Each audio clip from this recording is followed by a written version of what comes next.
नमस्कार, मेट्रो 24 देख रहे हैं आप। आज हम बात करने जा रहे हैं इस वक्त के सबसे बड़ी खबर की, जिस खबर को लेकर सियासी हलचल काफी तेज है। वक्फ संशोधन बिल, इसे लेकर विवाद छिड़ा हुआ है। पक्ष और विपक्ष एक दूसरे से लगातार विवाद में घिरे हैं। पक्ष और विपक्ष एक दूसरे पर इसे लेकर काफी तरह के आरोप भी लगाते नजर आ रहे हैं। बहरहाल लोकसभा में बुधवार को 12 घंटे की चर्चा के बाद यह बिल पास कर दिया गया। वक्फ संशोधन बिल फाइनली पास हो गया लोकसभा से। रात 2 बजे हुई वोटिंग में 520 सांसदों ने भाग लिया, जिसमें 288 ने पक्ष और 232 ने विपक्ष में वोट डाले। अल्पसंख्यक मामलों के मंत्री किरण रिजिजू ने इसे उम्मीद का नाम दिया है। उम्मीद यानी unified Waqf management empowerment efficiency and development. यह बिल आज राज्यसभा में पेश होना है। चर्चा के दौरान एआईएमआईएम के सांसद असदुद्दीन ओवैसी ने बिल फाड़ भी दिया। काफी हंगामा हुआ, लेकिन रात में यह बिल पास हो गया। असदुद्दीन ओवैसी ने कहा कि इस बिल का मकसद मुसलमानों को जलील करना है। मैं गांधी की तरह वक्फ बिल को फाड़ता हूं। बिल पर चर्चा के दौरान गृह मंत्री अमित शाह ने कहा कि वक्फ में गैर इस्लामिक नहीं आएगा, ऐसा कोई प्रावधान भी नहीं है। वोट बैंक के लिए माइनॉरिटीज को डराया जा रहा है। बिल पर चर्चा और वोटिंग के बाद गृह मंत्री अमित शाह ने मणिपुर में राष्ट्रपति शासन लगाने का भी प्रस्ताव रखा, जिसे सदन ने ध्वनि मत से पास कर दिया। यह बिल लोकसभा में पास हो चुका है, लेकिन इसे लेकर सियासी हलचल और तेज हो गई है। विपक्ष इसका विरोध कर रहा है। जेडीयू ने इस बिल का समर्थन किया। ऐसे में बिहार चुनाव से पहले यह मुद्दा बीजेपी के लिए नुकसानदेह साबित हो सकता है, या फिर यह बीजेपी को एक अलग तरीके का फायदा दे सकता है। इस बिल पर राजनीतिक समीकरण कैसे बदल रहे हैं, इन तमाम सवालों के जवाब देने के लिए हमारे साथ हैं राजनीतिक विश्लेषक अक्षय दुबे। अक्षय, आपका हमारे इस डिस्कशन में बहुत बहुत स्वागत है। जी, बहुत-बहुत धन्यवाद नेहा जी। दर्शकों को भी बहुत-बहुत नमस्कार है। जी, सबसे पहले मैं आपसे ये जानना चाहूंगी कि वक्फ संशोधन बिल आखिर क्या है और इसमें सरकार ने कौन-कौन से बदलाव किए हैं, आप हमारी जनता को बताएं। देखिए, वक़्फ़ संशोधन बिल पे बहुत सारे बदलाव किए गए हैं, जैसे कि अब इसमें महिलाओं को रखना बहुत ज़रूरी हो गया है। उसके अलावा पहले था कि नॉन मुस्लिम इसमें मेंबर नहीं होते, लेकिन इसमें अब नॉन मुस्लिम भी आएँगे। सरकार का इसे लेकर तर्क है कि इनका काम सिर्फ़ एक तरीके से जो चैरिटी ऑफ़िसर होते हैं, जो जाँच करते हैं, उस तरीके का रहेगा। उनकी दखल-अंदाज़ी किसी भी जो मज़हबी काम है या वक़्फ़ का जो काम है, उसमें नहीं होगा। सरकार का तर्क है कि वक़्फ़ को लेकर बहुत सारी धांधली चल रही है। बहुत सारे ऐसी जगहें हैं, जहाँ इसका इस्तेमाल होना था गरीब मुसलमानों के लिए, उनके लिए इसका इस्तेमाल नहीं हो रहा है। तो इन सब चीज़ों को सामने लाया जाएगा और एक पारदर्शिता लाने के लिए ये संशोधन बिल लाया गया है, ये सरकार का कहना है। लेकिन इसी को लेकर अब आरोप लग रहे हैं कि जो मज़हब है, जो धार्मिक आज़ादी है, धार्मिक स्वतंत्रता है, उसे लेकर सरकार की मंशा ठीक नहीं है। वो नहीं चाहती कि मुस्लिम यहाँ स्वतंत्र रूप से रहे। तो जो विपक्ष है उसका आरोप है कि मुस्लिम की जो प्रैक्टिस करते हैं उनको उनके खिलाफ सरकार इस तरीके से काम कर रही है और अपना एजेंडा साधना चाहती है। और आप उसमें देखेंगे कि पहले था कि वक़्फ़ कोई भी कर सकता था। चाहे आप मुस्लिम रहे या नॉन मुस्लिम रहे। लेकिन इसमें अब नियम लाया गया है कि जो 5 साल तक प्रैक्टिसिंग मुस्लिम है, सिर्फ़ वही वक़्फ़ कर सकता है, वही वक़्फ़ के लिए दान कर सकता है। हम्म। विपक्ष इस पर लेकर लगातार हमला बोल रहा है। सोनिया गांधी ने गुरुवार को कांग्रेस पार्लियामेंट्री पार्टी की बैठक यानी सीपीपी की बैठक में यह भी कहा कि केंद्र सरकार ने वक्फ संशोधन बिल लोकसभा में जबरन पारित करवा दिया। कांग्रेस सोनिया ने कांग्रेस सांसदों से यहां तक कह दिया कि मोदी सरकार देश को रसातल में लेकर जा रही है, वह संविधान को ध्वस्त करना चाहती है। तो क्या लग रहा है विपक्ष का रुख जो इसके ऊपर हुआ है, इसे इसका क्या कुछ असर पड़ेगा? भाजपा की सोची समझी रणनीति का हिस्सा बताया जा रहा है इस बिल को पास करवाने को लेकर। बिल्कुल जिस तरीके से सरकार सख्ती से सरकार जिस तरीके से आगे बढ़ रही है और जब आप कल अमित शाह को सुनेंगे, तो उन्होंने साफ तौर पे कहा कि कई ऐसे नेता हैं जो कह रहे थे कि इस कानून को कोई स्वीकार नहीं करेगा। तो उन्होंने एक सख्त लहज़े में कहा कि कौन स्वीकार नहीं करेगा? कानून है तो मानना पड़ेगा। क्योंकि ये संविधान है। लोग कहते हैं कि हम संविधान की बात मानते हैं, तो जब संविधान में संशोधन होगा, जब कानून में संशोधन होगा, तब इसको तो सबको मानना पड़ेगा, ये सबके ऊपर लागू होगा। लेकिन विपक्ष की ओर से अब ये कहा जा रहा है, या फिर एक तरीके से स्ट्रैटेजी बनती दिखाई दे रही है कि इसे लेकर आंदोलन की रूपरेखा भी तैयार ये कर सकते हैं, अक्षय, क्योंकि हम ये लगातार बात कर रहे हैं कि विपक्ष जो है विरोध कर रहा है, विपक्ष इस बिल के अगेंस्ट है, विपक्ष इस बिल की का विरोध कर रहा है, बहुत सारी बातें सामने आ रही है, तमाम राजनेता, तमाम मंत्री भी अलग अलग तरह के बयान दे रहे हैं। लेकिन सवाल यह है कि आखिर विपक्ष इस बिल का इतना विरोध कर क्यों रही है? इसके पीछे का पूरा समीकरण क्या कुछ है?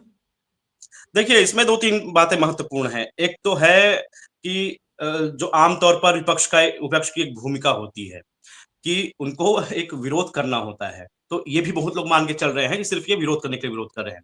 लेकिन इसमें दूसरा तर्क ये भी है कि जब जेपीसी का गठन हुआ, तो बहुत सारे अमेंडमेंट की बात कही गई। ये अभी विपक्ष की ओर से लगातार सुनने में आ रहा है, लेकिन उनके संशोधनों को इसमें शामिल नहीं किया गया। इनको जो ऐतराज़ है, वो बहुत सारी चीज़ों में है। जैसे एक ऐतराज़ ये है कि नॉन मुस्लिम को इसमें शामिल किया जा रहा है। वैसे ही इनका ऐतराज़ है कि 5 साल तक जो प्रैक्टिसिंग मुस्लिम है, सिर्फ़ उन्हीं को वक्फ करने का अधिकार होना चाहिए, इसमें तो सबको होना चाहिए।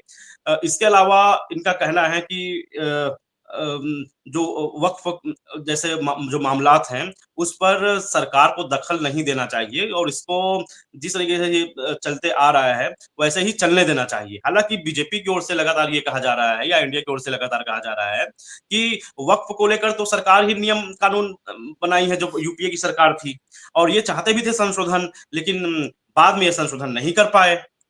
इसलिए हम लोग उसी रास्ते पर आगे बढ़ रहे हैं, उसी पर कदम बढ़ा रहे हैं, और इसको और फेयर तरीके से ला रहे हैं। ये अमित शाह की ओर से जो कुछ कहा गया, कल किरण रिजिजू जी की ओर से जो कुछ कहा गया, उसका ये पूरा लबो-लुआब था।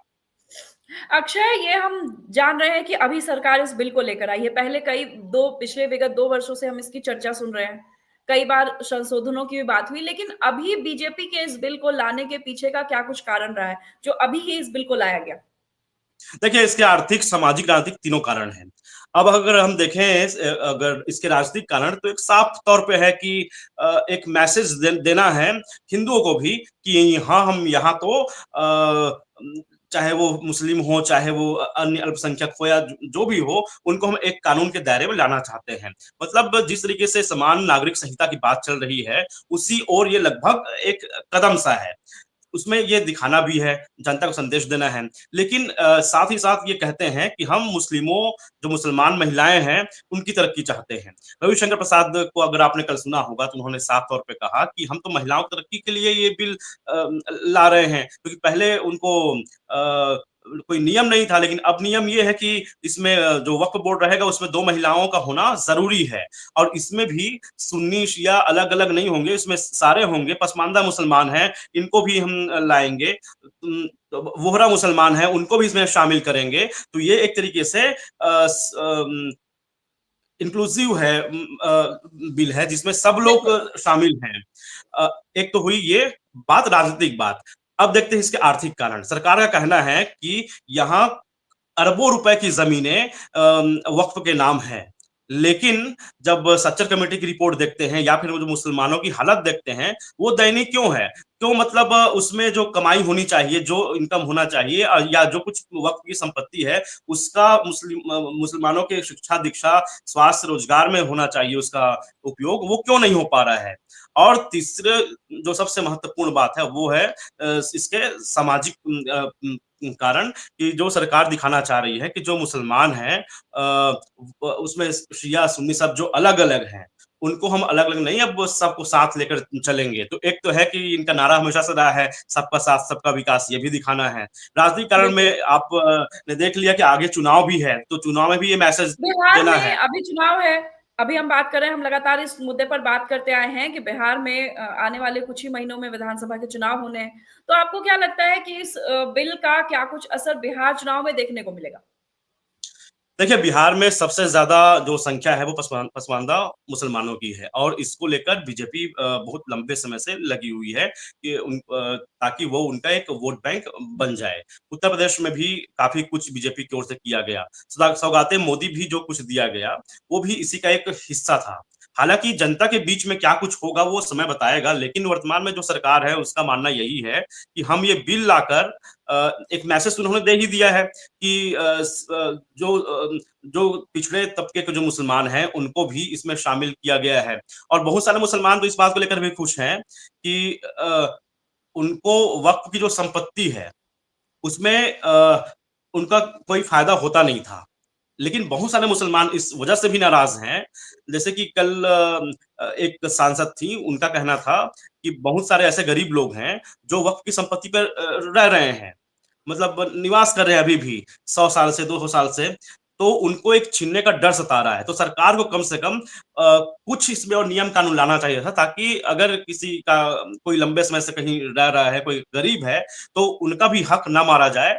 लेकिन ये बात भी सही है कि अरबों रुपए की संपत्ति है और जो वक़्फ़ के नाम है, लेकिन उसका समुचित इस्तेमाल भी नहीं हो पा रहा है। तो सरकार का तो एक जो एजेंडा है, जो दिखाना चाह रही है, वो तो यही है कि संपत्ति का सही उपयोग हो, लेकिन जो हिडन एजेंडा है कि आगे चुनाव है। जेडीयू के लिए ये समर्थन फायदेमंद बोलिए, हो बोलिए। सकता है। जी, आप जेडीयू की बात कर रही हैं। जेडीयू जी। के लिए ये सबसे मुश्किल का काम था, क्योंकि लोगों की जो निगाह थी पूरे देश में, वो एक तो जेडीयू और दूसरी जो चंद्रबाबू नायडू की पार्टी है, इन्हीं 2 नेताओं के ऊपर ये बातें टिकी हुई थी, क्योंकि दोनों ही नेता अपने आप को सेक्युलर दिखाते हैं और उनकी छवि लंबे समय से सांप्रदायिकता के विरुद्ध थी। और जिस तरीके से विपक्ष ने ये दिखाया कि ये जो बिल है, वो एक सांप्रदायिक बिल है। लेकिन ऐसे में नीतीश कुमार, जो हमेशा से कुर्मी, यादव, मुसलमान की राजनीति करते रहे हैं, मुस्लिम वोट बैंक भी उनका काफ़ी कुछ रहा है।